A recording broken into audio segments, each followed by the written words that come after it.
What's going on, guys? My name is Steve. Thank you for stopping by my channel. I'm just an American guy on a journey to discover my British and Irish ancestry. Today, we're going to be reacting to funny English idioms and why we say them. I don't really know exactly how you would describe an idiom, but I do know what an idiom is. For example, in America, we may say something like beat around the bush, which would be to avoid talking about something important. Or we might say something like to hit the sack, which would mean to go to bed. You know, and there's idioms probably to describe pretty much every phrase you can imagine. I don't really know exactly what the dictionary definition of an idiom is. It's just, to me, it's just an interesting or a funny way of expressing some other phrase. That's the best way I could describe that without actually looking up the actual dictionary definition. But if I'm not mistaken, I think idioms are going to be very regional in nature. So I'm going to guess I probably have heard very few, if any, of the idioms he's going to talk about here. So this should be interesting. I thought this would be really an interesting direction to take in learning about kind of how people in the UK, would say, would kind of use language or would say things different from how I would express them. You know what I'm saying? So anyways, guys, let's go ahead and check out funny English idioms and why they say them. Hip hip tally ho, welcome to Jules Guides, where I wander around London and tell you interesting things you may not have known already. And people often say to me, Julesy, oh Julesy, just why do you Brits talk so funny? So I decided to make a video about English idioms and expressions and where they come from. So do you guys think you talk funny in the UK? I mean, I don't know. I mean, to me, I don't know if I would say you guys talk funny. It's just, I mean, it's just a different culture. And, sometimes some accents, and there's many in the UK, are very hard to understand, but others are very easily to understand. And I'm sure that goes for the expressions and the idioms that are used as well. Some I would probably understand, others I probably never heard before. Now, the reason I'm standing here in Fleet Street is because us Brits have always had a morbid fascination I need to spend a going penny? to the toilets. In fact, we find it hilarious, and we have managed to base a whole sense of humour around it. For example, when I need to go, I might point Terence at the tiles. Point Terence at the tiles. I'm guessing that is a phrase, an idiom men would use. What was it? What was it right here? I need to spend a penny. I literally don't understand that one. I don't understand that one. I get the point Terrence to the tiles one. Or point Percy at the porcelain, Point Percy or at the indeed porcelain. drain the main vein. And if I wanted to do something a little bit more solid, I might perhaps, as I did this morning, release a chocolate hostage or drop the kids off at the pool, perhaps. Now take, for example, the expression to spend a penny. The first public toilets were actually at something called the Great Exhibition in 1851, created by a fellow called George Jennings in Crystal Palace. Anyway, after that finished, they installed the first actual street-level public toilets here at number 95 Fleet Street. The dubious pleasure of being on that location now belongs to a newsagent. But the cost of going to the toilet was 1 penny. So you had to spend a penny in order to go to the toilet. Okay. Now, before the days of flushing toilets in people's houses, they used to just chuck it out of the window, straight into the street. I've heard that. I've never really looked into that, but I know that happened, back in the day, hundreds of years ago. But that's interesting to think about. I wonder, so he's talking about 1850s, I believe is what he said. How much would a penny be worth? Like what kind of wage, because I know that's, who knows what that could have been. Was that like spending $1? Was $5? I wonder what a penny would have been valued at in today's currency.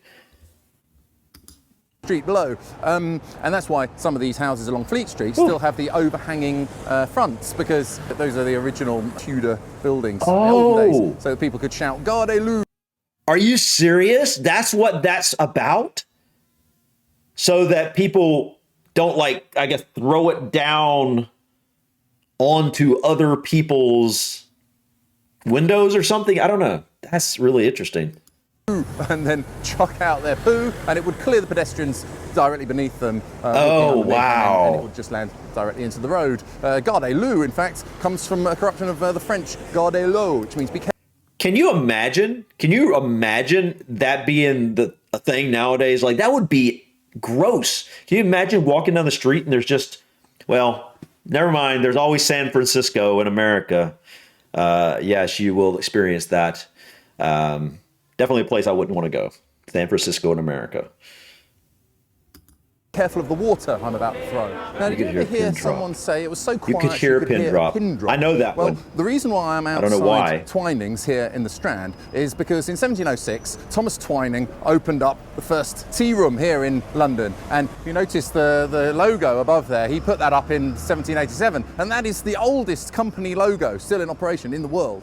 So what would happen is that when they were bidding for the tea at the tea auctions, they'd only have a certain amount of time to place their bid. So in order to time it, they'd stick a pin inside a candle and they'd let the candle burn down, and when the candle reached the level of the pin would fall out. And if, of course, there were no further bids, the room would be silent and you could hear a pin drop. Interestingly, actually, inside Twinings, they've got a little mini museum at the back where they've got a box Twinings. that says TIP on it. Interesting. Which is actually the first tip jar. I always thought it was called Twinnings. Twinings. In the world. You would put money into it to ensure promptness. So you'd put your money in the box, and that would mean that you would get served a bit more quickly. So it was to ensure promptness. Wow. TIP. A baker's dozen. Now take for Yes, well, I don't know why it's called a baker's dozen, but it's 13, right? 13 is a baker's dozen. example, a baker's dozen. Why do we say a baker's dozen? I mean, a normal dozen is 12, but a baker's dozen is 13. And here I am outside, well, the site of the baker's shop, which belonged to a King's baker, 1666. which started Wow. the Great Fire of London in 1666 in Pudding Lane. In 12, I gotta look that up. There was a king Great called Fire. King Henry III, and he brought in a law called the Assize of Bread and Ale. It has nothing to do with arse size. If you're interested in the size of arses, then there are other videos on the internet which may be of interest to you. But yes, the size of bread and ale meant that if you sold short of the weight that you said you were selling, then you could be pilloried and flogged, put in the town stocks, etc., etc. And so, because everything was done by weight, when a baker sold 12 loaves of bread, in order to avoid incurring this penalty, the bakers would have to say, well, you know, I think 12 loaves should be the right weight of bread that you've ordered, but I'll chuck in an extra 13th just in case. No kidding. That makes so much sense. Okay. That's the phrase, a baker's dozen. How fascinating. That is fascinating, actually. Sent to Coventry. I have no idea. I've never heard of this one. I don't have a clue what that would mean. When I was a kid at school, if you misbehaved, the teacher would say, now I'm sending you to Coventry, and you'd have to go and sit in the corner and nobody would speak to you. But anyway, being sent to Coventry in general means everyone ignores you and being ostracized. speaks to you. So the reason I'm standing here outside the Royal Exchange, outside Bank Station, is that the Royal Exchange was first opened by a fella called Tom Gresham in, I don't know, 1500s sometime. And it was intended as being a bourse, a marketplace. It was one of the first proper established marketplaces in London, and all the city livery companies would do business here. Merchants, traders would come in and sell stuff, and if you misbehaved, they'd lose their permission to do business in the city, and then they'd have to go to the closest city which had a marketplace, which back then was Coventry. But I've also heard people say that it comes from the English Civil War in the 1650s. If you were a royalist, you supported the royal family, you were captured by the parliamentarians, they would take you prisoner and send you up to Coventry to be a prisoner, where you would be ostracised by the parliamentarian supporting locals. Now it's just after New Year and I've been overindulging like everybody else, and I've decided to stop drinking. So if anyone offers me a drink, I'll tell them, sorry, I'm on the wagon. Meaning I'm on the wagon, I'm not drinking at the moment. And the reason we say that... That's interesting. I was thinking, if I heard he's on the wagon associated with drinking, I would assume that he was, I don't know, an alcoholic, or he was drinking too much or something. He's on the wagon. He's like, so it's actually the opposite of that.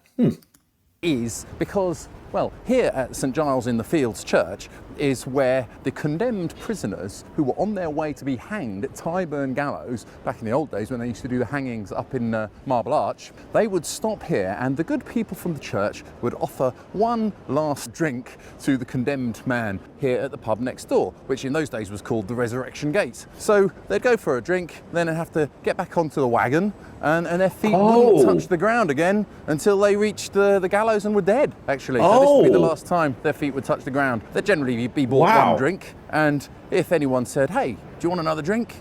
they'd say, "Oh no, sorry, he's on the wagon." Thanks for watching. If you enjoy my films, don't forget to subscribe to the channel, where you can find lots of other videos all about London and interesting places to go and things to do. Wow, so that was interesting. I'd heard a couple of these, but I really didn't know. I knew the pin drop one. I knew kind of what that meant, but I think that was the only one. Well, the what was it? Point Terrace at the time. I could understand what that meant, but for the most part, I didn't. These are the first time I've heard a few of these, and I really didn't know the meaning behind any of them. But the baker's dozen, that one's really interesting. You know, I've heard that term, used that term or that idiom quite a few times, I guess, and never knew why. But that makes total sense. Like the bakers literally wanted to make sure they covered their bases and made sure that they weren't going to be flogged. I believe is what he said, right? They were going to be flogged. I'm not exactly sure what happened during a flogging. I think you weren't killed in a flogging, right? You were like kind of, I don't know, were you beat with a paddle? I don't really understand. I know you're locked inside of this thing where your arms are in there and your head's in there. But either way, they wanted to avoid that punishment. That's interesting. But this is something that I think I've heard of about before, but I've never really looked into it. And that's the London Fire, the Great London Fire. That would be interesting to look at. I wonder how that came about. I'm going to have to try to find a good video to watch on that, because that'd be interesting. But anyways, guys, I thought this was really interesting. Fun little video. Helped me understand a few idioms you guys in the UK might use on a regular basis. I'd love to hear other idioms that you guys use on a regular basis that I may not know about. So if you want to mention any in the comments, or I'd love to have you share any videos you might know that could show me some more of these idioms. I thought this was really fun to learn. I like kind of quirky, to learn quirky things like this. It's very interesting to me. But anyways, guys, thank you so much for stopping by. Please click that like button and drop your comments in the comments below. And don't forget to subscribe to continue to follow me on my journey to discover my British and Irish ancestry. Until next time, guys, peace.